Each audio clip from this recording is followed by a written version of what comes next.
First of all, I just want to make a quick land acknowledgement and acknowledge that where I work and live is the beautiful town of Victoria, and that is on the unceded and traditional territories of the Lekwungen peoples. So I want to recognize our team advocates for the use of psilocybin in a Western medical context, but that this whole field of psychedelics and perhaps even psychiatry wouldn't exist without the Indigenous knowledge keepers. So thank you. So first, I want to give a quick update on what's going on with TheraPsil. I'm hoping that, and more importantly, with the patients that got access in this past week, a historic decision was made by Ministers Jean-Yves Duclos and Minister Caroline Bennett to grant three, and it looks like more will be coming in, but three patients access to psilocybin through Section 56, so compassionate access for non-terminal diagnoses. These were patients that were suffering with treatment-resistant depression and anxiety. And this is an incredibly important landmark decision, and hopefully is going to influence future decisions, as in Canada, we all live under the same Charter of Rights and Freedoms, and what applies to one Canadian should apply to another. So to me, this is a great sign, and it shows a lot of hope and promise that others will soon get the same rights to psilocybin. So that was the quick update I wanted to give there. It brings the total number of patients to 47 with 19 healthcare practitioners. And as of today, I'm aware of a total of 81 exemptions granted to Canadians. So as this may be the last webinar of the year, I certainly hope it's not the last news we hear of exemptions coming in. There's still time before the new year. But I just want to say thank you to everyone who has helped make that possible. It's certainly not just our team advocating here. It is all of the people in this webinar. It is these wonderful people on this call, Darren, Marcia, and Sheamus as well. And it's all the healthcare practitioners and patients who aren't with us today too, that are out there doing this hard work, making sure that their voices are heard. So thank you, everyone. This is definitely exciting and super hopeful. So without, I don't think there's anything more in housekeeping. I guess the one other thing I'll mention is if you'd like to ask any questions during this, there's a chat function, which a lot of you are using on the right now. Feel free to speak in there and make comments, but if you have any questions that you'd like answered, it's sometimes more helpful to put them in the Q&A just because they pop up, whereas sometimes someone on the sides get pushed away. So feel free to ask any questions. So without further ado, let's just start off with some introductions. So Darren, let's start off with you. I'd love to hear a bit about yourself and what's brought you to seeking psilocybin through Section 56. Hi, everyone. Thanks for having me. I'm a single dad, mid-40s. I suffer from severe chronic pain and migraines and chronic clusters. This happened, I had migraines for most of my life. And 7 years ago, it hit really hard. I lost everything. I was isolated in pain. I had nowhere to go. I was crippled for weeks, turned into months in isolation. You lose friends and family. It's a devastating disease. My specialist said that it's not the greatest stat, but I'm in the top 1% of pain sufferers, and living through that is tough. I've been through several treatments, some nearly, bringing me to pass because it was just so hard on your system. I fought hard to try to climb out of this. There's nowhere to go. You can't escape the pain when it's surrounding you. There is nowhere to go. You go down dark path, and you have a lot of thoughts. there's got to be a better way of living. You know, you take thousands and thousands of pain pills, and you're just masking it, and it's never going to go away. And then I was introduced. My first step was into cannabis, and I got into that space, and it removed so many medications that had helped me along the way, where I was able to, you know, the simple things in life where people, you know, I just wanted to play cards with my kids, or watch a movie, or do anything with them. I couldn't do anything. And that gave me that piece of life back. And, you know, you struggle every day not knowing if, you know, you're going to be able to take a shower, you're going to be able to move or be able to do anything. And you got to structure your day around what your pain is. And I was at a very low point. I was going through a divorce, and, you know, the pandemic and chronic pain, and meds are being delayed, and, you know, you're at a very, very dark point in your life, and you're trying to figure a way out to be strong for your family. And you got these two kids that are the world to you, and you fought so hard for, that you want to be there for them. But at that time, I'll be honest, yeah, I was looking and filled out the MAID application. I was looking into Switzerland and other options. No person needs to live through that.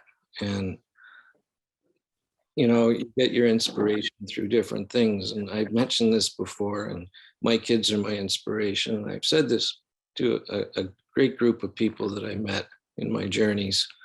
And my kids gave me the inspiration to keep fighting, because, you know, long story short, they told me that they've seen me fight, and they've seen me struggle, and I'm their hero still. And they still believe in me. And it's hard to see your kids' faces when you're shaking on the ground, crying in pain. And then to get into this space, I was at that dark point, and I got a phone call from a friend I haven't heard from in maybe 20 years. And I guess they heard about my predicament, and that I've been dealt a shitty hand in life. And he told me about the benefits of psilocybin, and what he's discovered. And, you know, I kept an open ear, because my hope was gone. I've done everything. I've exhausted every avenue multiple times. And he said, you got to look at this space. There's hope for you. So I didn't really, I looked into it, and I did my armchair detectiveness, and I searched and searched, but there's so much secrecy, and your doors are closed, and no one wants to help. And it's worrisome, because what kind of medicine and where is it coming from? You know, I was kind of lost. And then I met this group called the Heart Hub, and this lady named Brittany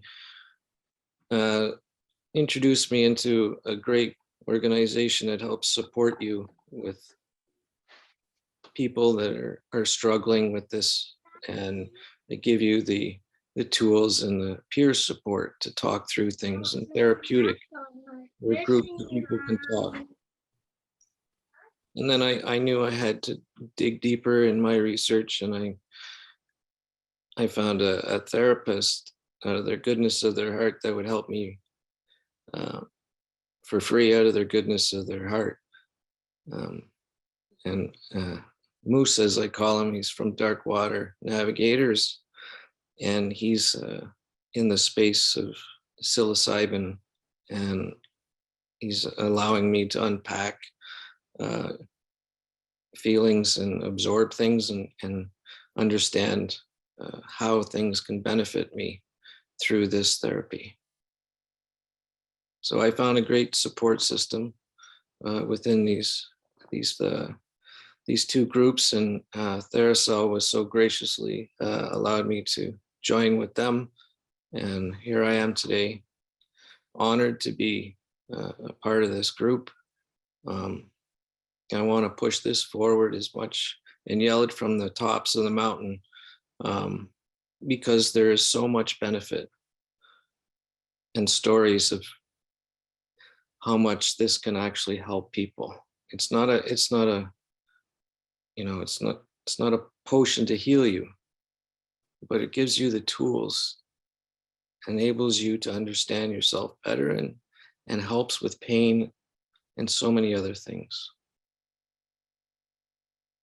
Thank you so much, Darren, and thank you for telling that story. Something I always say is that in healthcare, there's very little difference between advocating for yourself and other people. And just, personally hearing that story kind of for one of the first times, I know there are many patients that we've been supporting with cluster headaches, but the power of telling that story is something else. So thank you so much for saying that out loud. I really appreciate that. And I hope that many people hear it, because I don't doubt that there are many people who have gone through similar things to you. So thank you. Thank you. Thanks for joining us tonight. Thank you. Marcia, I'd love to send it over to you to do a little introduction. So I'm Marcia. I'm 45 years old. November 9th last year, I was diagnosed with triple negative breast cancer. Had mastectomy of my right breast pretty soon afterwards, within a week. And through trying to figure out how I was going to get my body through this cancer, which at times still feels very surreal, that there is a cancer existing in my body. I started researching medicinal mushrooms, alternative treatments, and I'm doing straightforward chemo. I never thought I'd say this, but I have very high confidence in my medical team, and they're very supportive. It's been getting the access to psilocybin has been the most incredible thing for my mental health. Initially, it was because of the end of life distress. And as I was having some reflection on this, filling out the intake form with Natasha, and just like, have you exhausted all options for what it is that you've tried to do to help yourself with your mental health?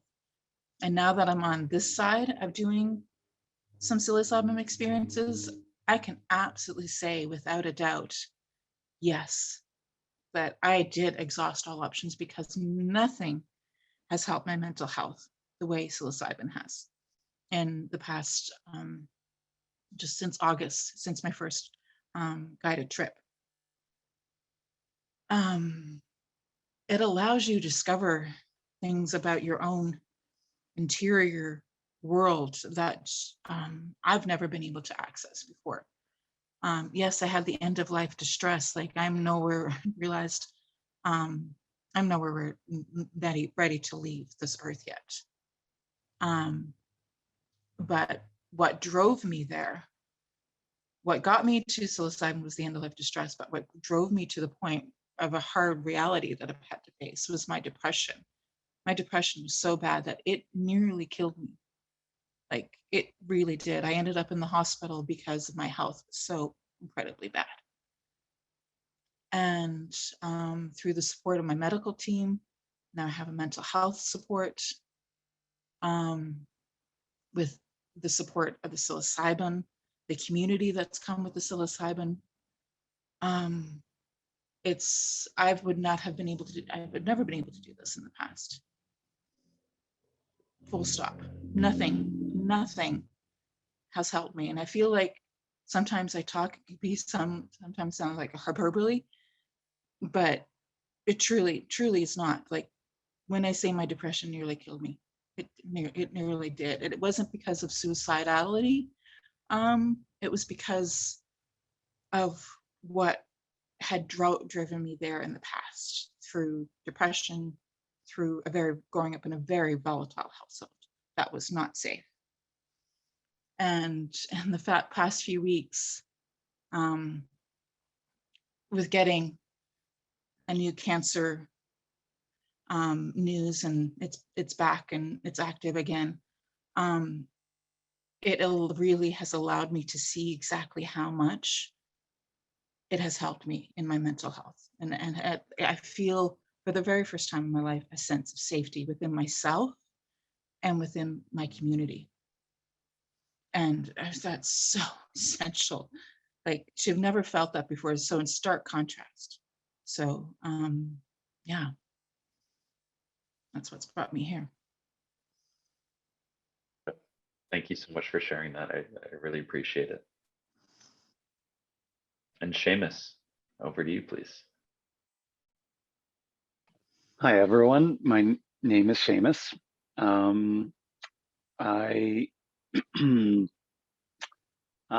last January, mid-January, almost a year ago, I was diagnosed with stage 4 lung cancer, which came out of the blue. But what brought me to seek help was like a ton of physical pain around my rib. I thought I'd dislocated a rib, and it was like a recurring injury that kept getting worse. But it turned out I had a large tumor on my 6th rib that had eaten away the rib, and so it was like breaking regularly. So that sort of got me to the hospital, where I found out that I had not stage 1, 2, or 3, but stage 4 lung cancer. So I went from, you know, relatively healthy to what in the literature is a terminal diagnosis of cancer. So it was a huge shock for me in a lot of ways, just getting that diagnosis. And obviously I would never go back there again or want to relive that kind of pain and trauma. But right away I started, with the help of an elder and practices and community support. The amount of people and support that showed up in my life was incredible. And part of that support was to help me find the gift in the curse of something like, stage 4 cancer. And right away I thought, look, if this can be about anything, let it be about freedom, finding freedom, because I could see how everything that had led up to that time, how I was keeping myself in a prison of my own devising, with so much privilege and possibility and choice. I was keeping myself locked up in all the ways that I was. And so I thought, let this be about freedom. If this can't do that, then what can? And so the gift and finding freedom, following that direction, was what, when I found out that psilocybin was, that I was privileged, by my condition, to be one of the few people in Canada that could legally access psilocybin. I thought, heck yeah, like I'm doing that. Not that I had trouble accessing plant medicines or mushroom medicine in the past, and people had given me handfuls of mushrooms when they found out I had cancer. But there was something really important about the legitimacy, the openness, the social support around doing this legally, seeking legal access. And the feeling was that I'm doing this for me, but I'm doing it for anyone who comes along behind me. It's like, especially when you are faced with mortality, it's like, well, what what have I done with this life, and what can I do with this life? while I still have it. And so the idea of furthering the cause or bringing legitimacy to people's desire, ancient desire, and to have access to plant medicines, to find healing, and get help. I just thought that was so important to do that. And so TheraPsil helped me get my Schedule 56 exemption. And yeah, it's been an incredible journey. And I'll just say this, that while taking psilocybin hasn't helped me in terms of being ready to die, that's okay, because it's clear that currently I actually don't have any cancer in my body. I have no active tumors. I've been working diligently with mainstream medicine and alternative treatments. So right now there's no active cancer in my body. So right now I'm not dying of cancer. However, I'm still stage 4 lung cancer, which, in the literature, I think it's a 17% survival at 5 years. So I've got some odds that I'm working against, but mostly what I'm in touch with is my profound grasp of what it is to really live. I feel more alive than I have possibly in all my life. And for that, I'm really grateful. And part of that comes from the medicine. Yeah, so Thank you so much, Sheamus. I really appreciate all of your personal stories, and I think they will lead really, really well into this question that I have for each of you. So the purpose of this webinar, and the purpose of all our webinars is, while there's 81 Canadians who have access to psilocybin, we've got a waiting list that's constantly growing. Well over 2,000 or 3,000 people. We can't keep up with it. Some people are messaging back, and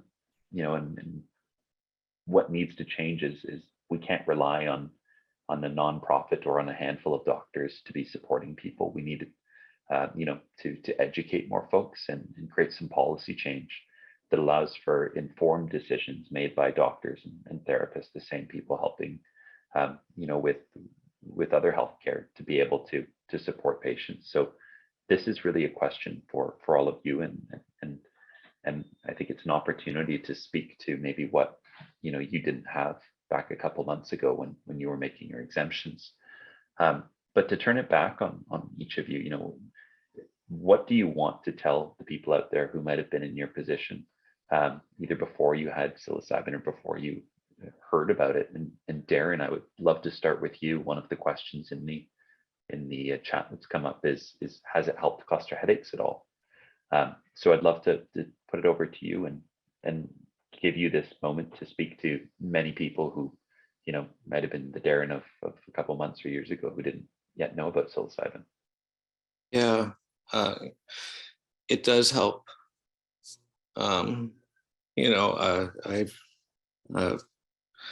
I've tried it and it does help. That's why I'm seeking the exemption. I got to do this the right way, and with the therapy and everything, it is a whole building block to your mental health, to your whole health system, because it's all interconnected. You have to build this together. And just like I'm working with the Heart Hub, there's support groups there that gives you the understanding, the voice to be heard and talk to each other and share ideas. There's people in there that are integration coaches and therapists, and they're very helpful, and they really do help.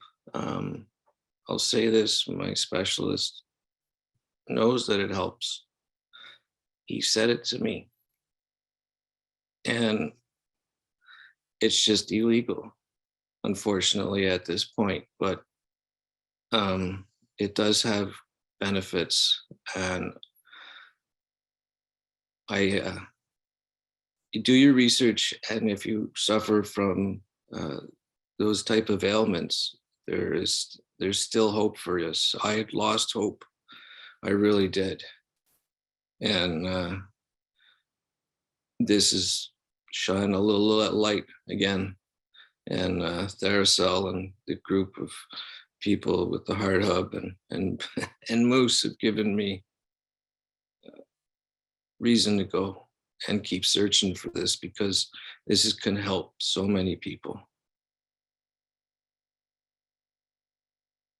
Thank you very much, Darren. And I'm very happy that, we're able to bring this above ground and be loud about it, because, I think there are many people who all know the truth and want to share the truth, but it takes courage, to stand up there and to say, yes, I know these laws are unjust, but identifying that it's not only, your right to stand up against them, but your obligation, right, to do so sometimes. So thank you. I really appreciate that. Thank you. And Marcia, I'll put the same question to you. Yeah. For me, the being able to have conversations, even though my counselor doesn't have an exemption, I'm sure in the next year she's probably want to be getting one. But to have the conversation with my GP, to have the conversations with my oncologist, like I'm doing it in the most responsible way possible, doing the psilocybin, and to be supported by with my first sitters, with the psychologist, with a registered nurse, with the group therapy that I did. There was registered nurses, there was psychiatrists, there's doctors. To be able to be in a space to speak in a legitimate manner, just it changes the conversation. It brings it up to, oh, she's doing something sketchy, to no, she's actually doing this. I educated myself as much as I possibly could. And as Darren said, I mean, you can, like, the rabbit holes you can go down. Oh, Lord. Like, there's another reason why it needs to get legitimate, because the education, the proper education needs to be out there. And there's some really good education. The neuroscientists, the Imperial College, just John Hopkins, just everybody that's doing the research, MAPS Canada, or MAPS in general, is just to be able to have legitimate conversations around it, and to be on this side of it now, to what it's done for my mental health. Nothing else has, like truly nothing else has. And it just seems like the whole process to go through the Health Canada to get the exemption, rather than just going through my doctor or my counselor or the psychiatrist, it's just like, it just seems, the more I reflect on that, the more backward it seems. It's just like, it doesn't make any sense, like, to go to the Health Minister of Canada. My GP knows me really well. He's gotten to know me really well in the past year and a bit. He knows my mental health. He's willing to do, even if I'm not sure, sometimes does he get it? But even if he doesn't fully get it, he is willing to support me in knowing that this is what I absolutely need. And he's willing to, like, he's whatever forms, he's willing to fill those out. So I just think the way I'm grateful, especially for the recent 3 for mental health, that's, I mean, so incredibly important. I'm glad those came through.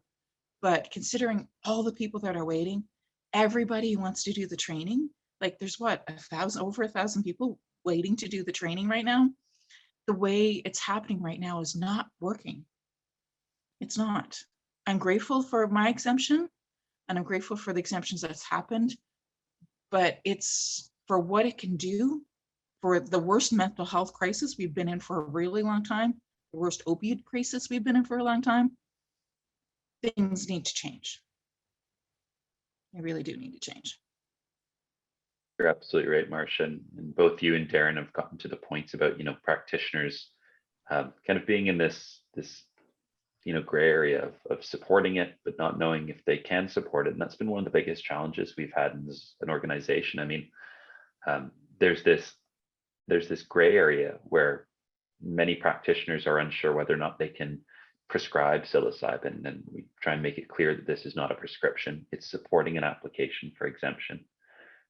It's supporting someone based on what's working for them or what they believe may work. It's not a prescription. And that they have all the freedom of the world to do that. And quite frankly, especially as we build and start training more physicians, more counselors, more therapists and nurses, etc., psychologists, we build a community of practice where using any substance, off-label or in a different way, we can start to make sure that those professionals that are worried can mitigate the risk through education. So it is all about education.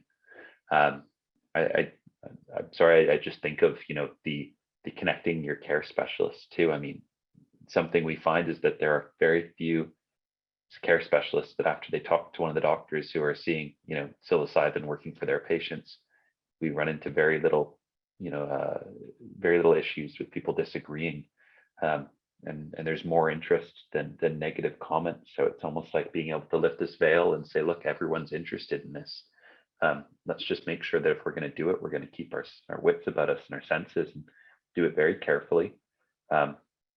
Because the unfortunate truth is, if there's not that education, people are going to do it either way. So this is about getting ahead of that. And I can say that we're going to be ramping up our training for sure, making sure that more people get access. And also, I think it's important to start speaking with our provinces, with the provincial and regional healthcare systems, so that they can step up and support this and see it as something that's certainly not getting smaller anytime soon. So Sheamus, I'd love to hear you comment too on perhaps what you would have told Sheamus of a couple of years ago about psilocybin. Well,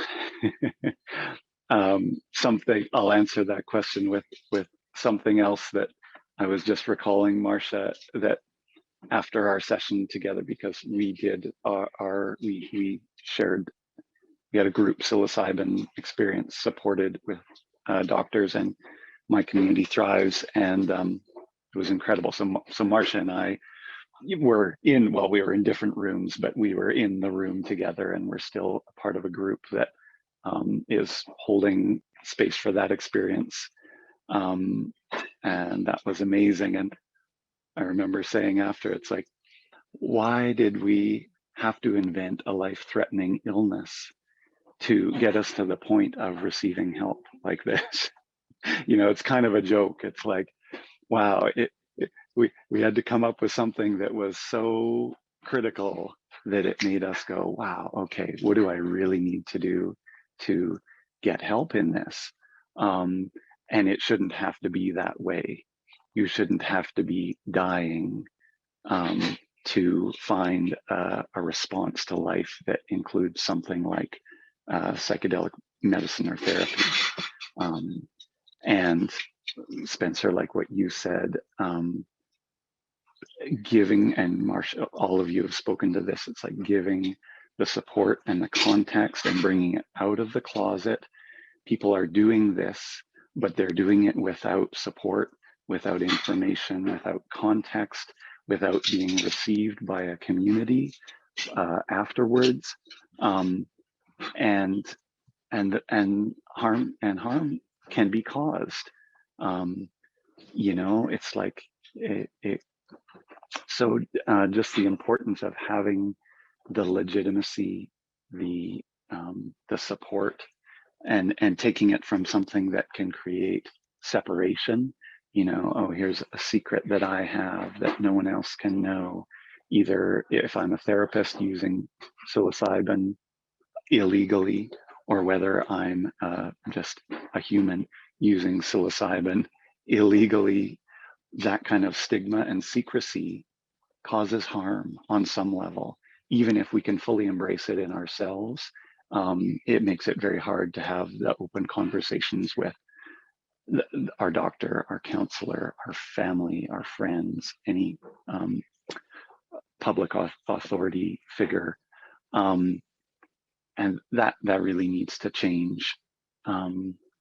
And I will mention, I'm fortunate. I have an incredible GP who is willing to support me with all my off-label drugs, which I sought from her to treat my cancer.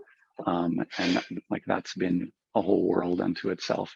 And then when it came to the psilocybin exemption, she was totally willing to support me in that. So having that kind of good relationship with a doctor is incredible.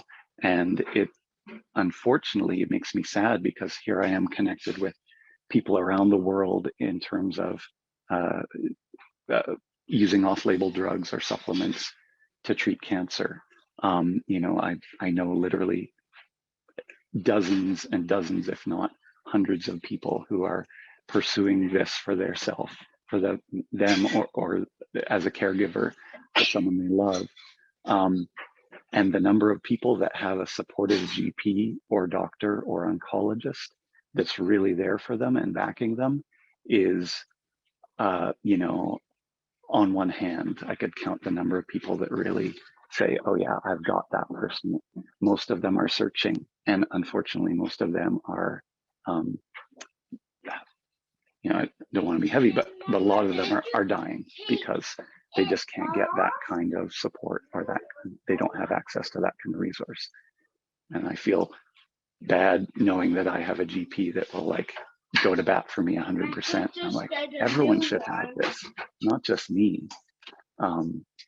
And one thing that I'll say, and this is something my wife and I talk about, because she's of course witnessed me through this whole process, this journey around cancer and getting the psilocybin exemption, is if you go to an oncologist, they will offer you as standard of care something that has a small to a large likelihood of causing you harm, permanent harm, possibly death. And that's offered as a standard of care. Here, this will hurt you either a little bit or a lot, but it might also bring you some benefit. And that's standard of care. Radiation, surgery, chemotherapy. I mean, they all have a place, and I received radiation. I think I'm grateful that I did. But the irony of offering these things, or say like opioid painkillers, the amount of harm and death that's caused by the use or misuse of these treatments is astronomical. And yet something as benign as psilocybin, which is like down here on the safety profile, the amount of harm it could cause is so minimal to things that are standard of care, or alcohol and tobacco. It's ridiculous that we have to work so hard and have a legitimate reason, which right now is basically limited to people dying of cancer or people with crippling illnesses, or as a therapeutic, in a therapeutic context as a therapist. It shouldn't have to be that way. People shouldn't be dying to have to receive the benefit of a medicine that is so benign. Well said, Sheamus.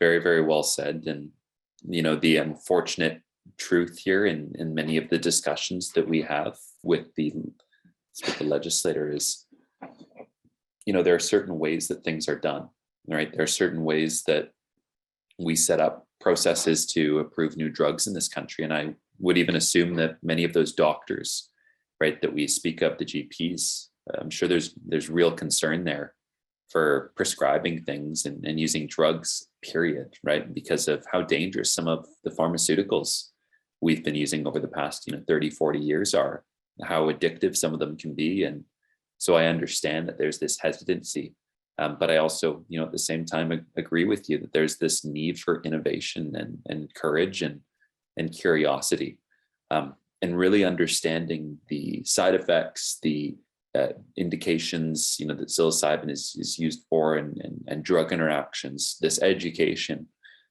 is the antidote to, I think, what we're talking about here, and filling where propaganda lives and taboo filling that in with fact, evidence, and many times compassion too. So, it's no surprise that we've started off with perhaps some of the people who we think are most deserving of compassion. Not that that's necessarily only designated for those with an end-of-life diagnosis, but we're quickly, I think, realizing that for so many people in Canada, you don't need to be dying to get access to this. Similarly to Darren, what you said, where you don't need to be dying to get access to medical assistance and dying too in the country. They've removed the foreseeable part. So, part of the question becomes, why would we have access to medically assisted dying and not a mushroom, right? And it's good to put it into context the way you just did, Sheamus, of here are some of your options from one medical professional, right? Reasonable medicines that most certainly do harm to you, but often have a benefit.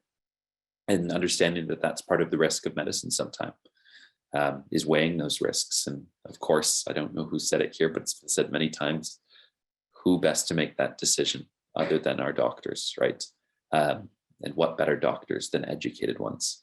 So there's a reason that that's a huge part of what we're doing here. And for many doctors, it's even less about educating and more just about supporting. They're very smart. They know how to read research. It's just better understanding laws and pathways. So I want to touch on something important here, and that is the, I guess, a historic thing that happened in Canada through Roots to Thrive. They supported both Marcia and Sheamus, and I think 6 others in a group therapy session. So Marcia or Sheamus, I'd love to put it to either one of you to talk about the process. And I think it'll answer one of the questions here from someone in the chat. They were just asking about, well, there's 2 of them, is how did the medical team support you through psilocybin?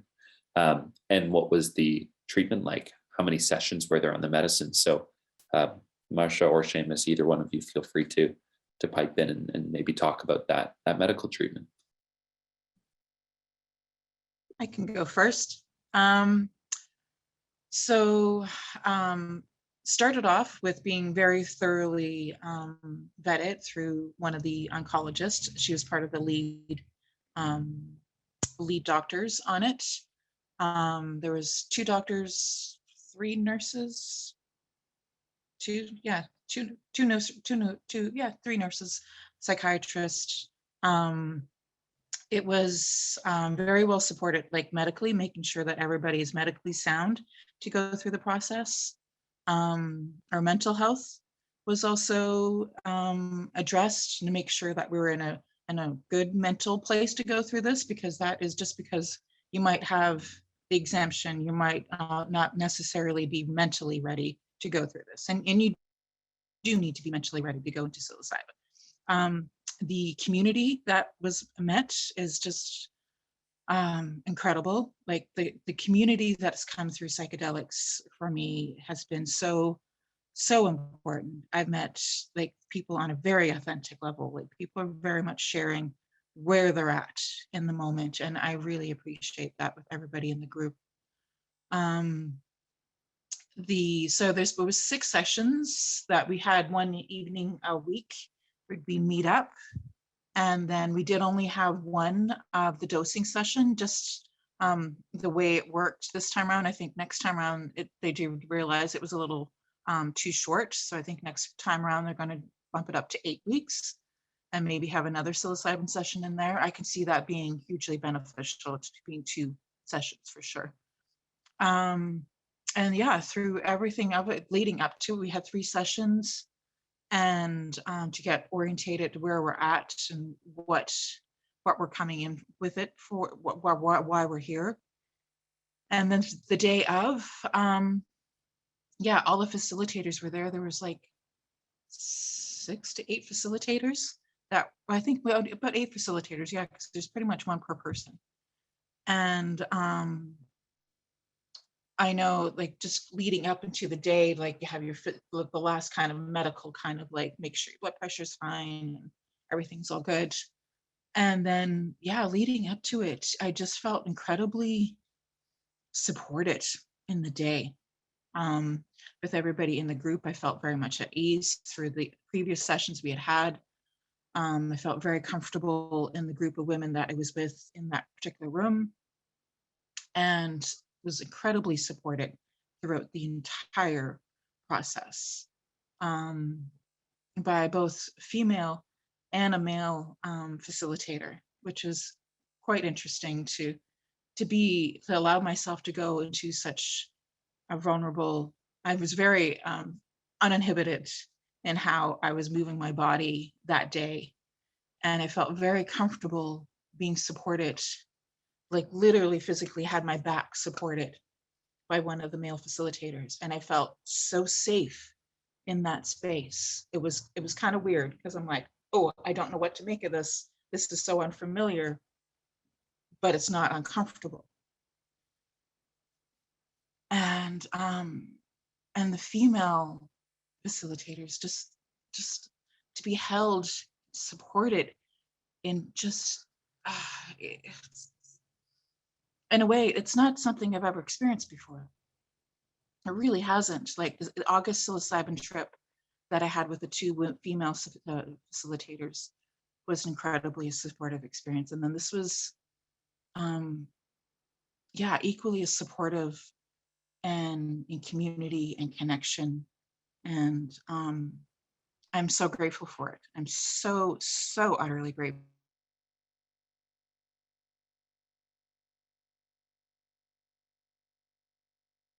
Over, like this evening, we'll be meeting again for an hour, just checking in. And so it's, and Sheamus is a lovely part of that group. And I went away with a couple of the women to Tofino a couple of weeks ago. I had an opportunity to do that. I'm like, I'm dragging you up to Tofino with me.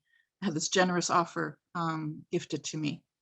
And I'm like, yeah, you too. I barely know you, but there was such an affinity for these women in that group. And so the whole of it just offered me support and safety and community, unlike I've experienced before. I'm very grateful for that. Thank you so much, Marcia. And it almost sounds to me like there's almost this felt and really understood sense of connectedness to the people in that group.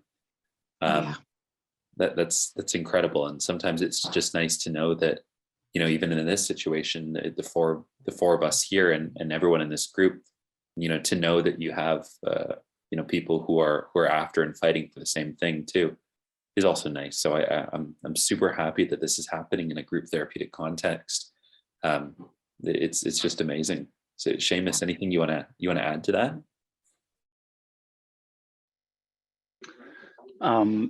Well, I totally just echo what Marcia shared, and reflecting on it. It was such an incredibly held space, the amount of support and just nurturing heldness offered by the facilitators. You know, here I don't live on Vancouver Island, so I traveled, you know, 10 hours to get there. So my only regret is that I don't get to see these people regularly, you know, but there we were, all of us together. And it was like, okay, there's 2 doctors, there's 2 nurses, there's an energy worker, there's a psychiatrist, there's all these people totally here to support us going into this experience. Sheamus, if you can't feel held and let it all go here, my goodness, what would it take? So just that feeling of being so held, so seen, so supported to go in, and you know, no one can go here, only I can go here, but they've got me out there, so I can just do what I've come here to do, which has nothing to do with doing anything, but just being. And I think one of the beautiful things, this is always a frame of reference for me, because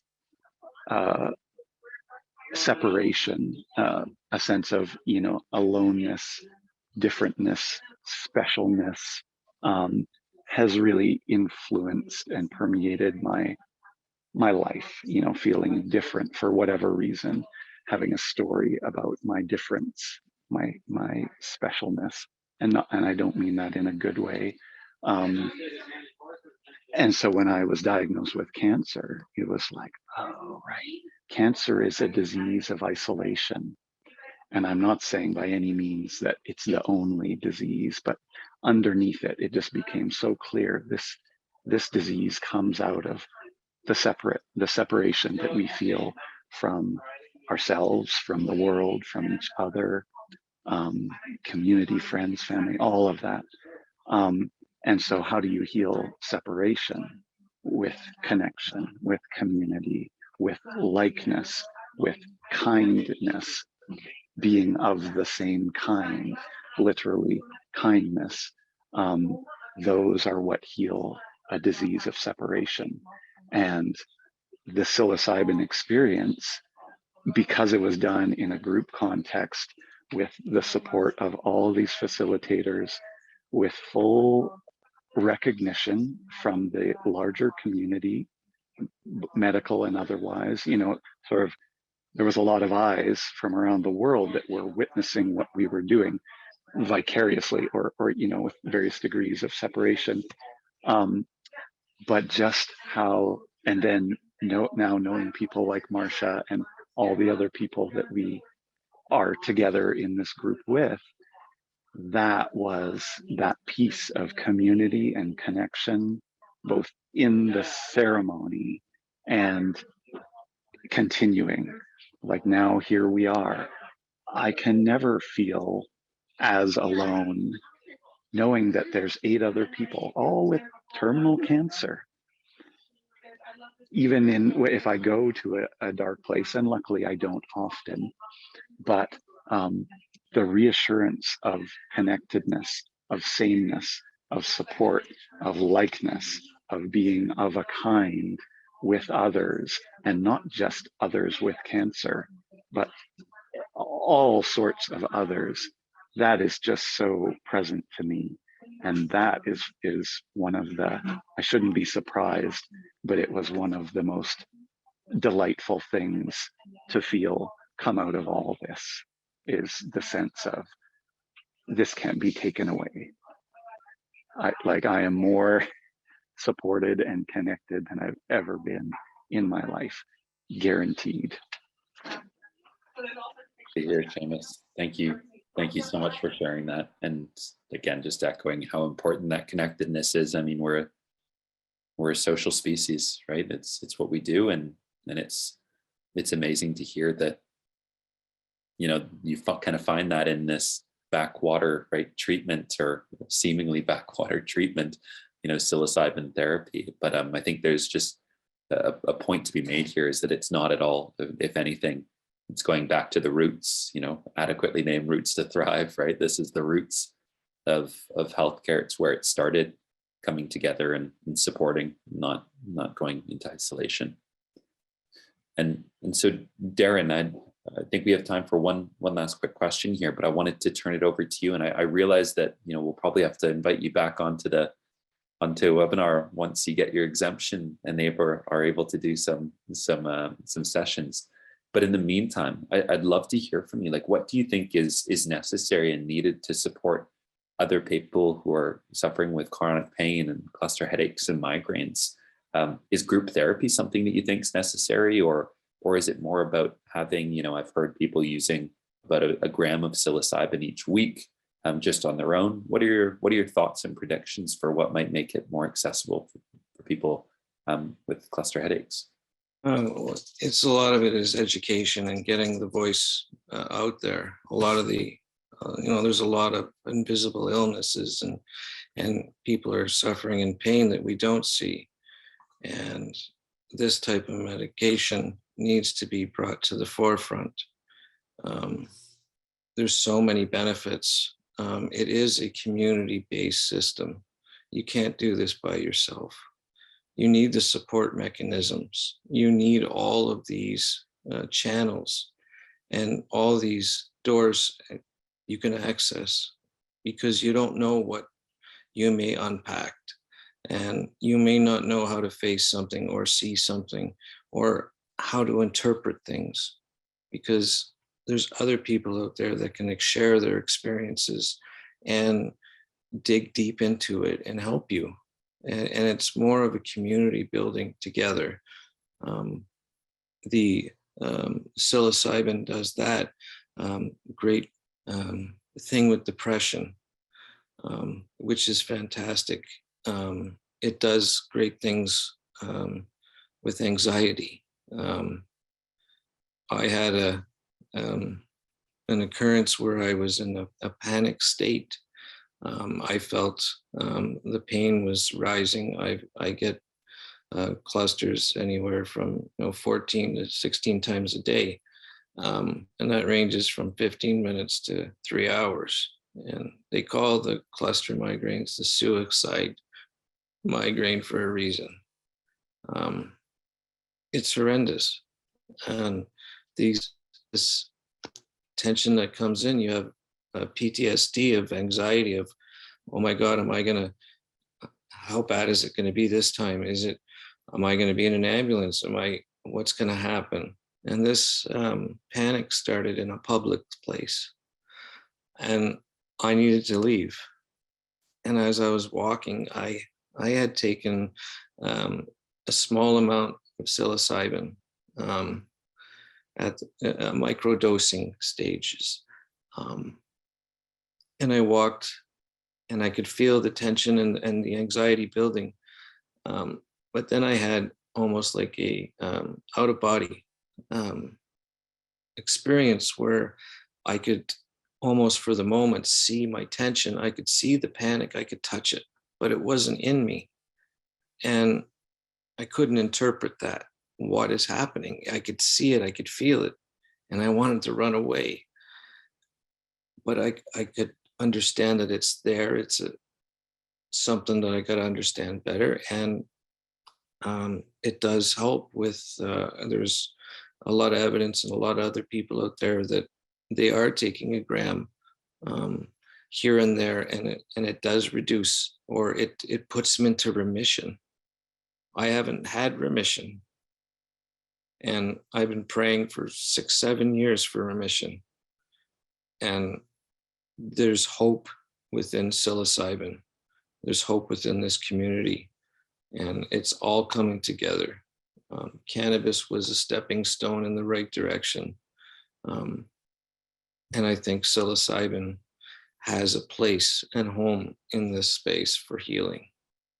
And I think it's a community, and the people of TheraPsil, the people of the Heart Hub, the people of MAPS, the ATMA, everything that these people are putting forward in the mental health space as well is only going to make us better and stronger people, and understanding how we can grow and step away from opiates and narcotics and these things that are destroying your liver and causing other issues that are just making your life even worse or shorter.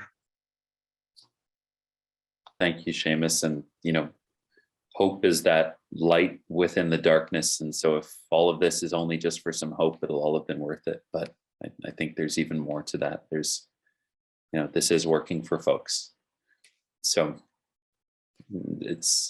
I'm very excited to be on this journey with you and with the other patients that are seeking access for cluster headaches. And I hope we can bring, a bit of light to this darkness for so many people and turn that around, because the stories I hear are again, just like yours. And it's amazing what, sometimes a gram, sometimes a microdose, sometimes, a more heroic dose can do for people. And what we need is to innovate. We need to try different things, experiment, not to put it in a box and, push it away as something never to be touched. So we are now at 5 o'clock, and that went by so fast.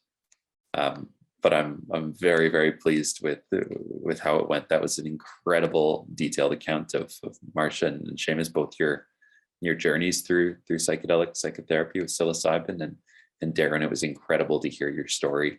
What you've been through and this light, this sliver of light, this hope in the darkness. I really hope that in the next couple of weeks we get a response from the minister, and that in general we get some promises both from the provincial governments and from the federal governments to make this safer.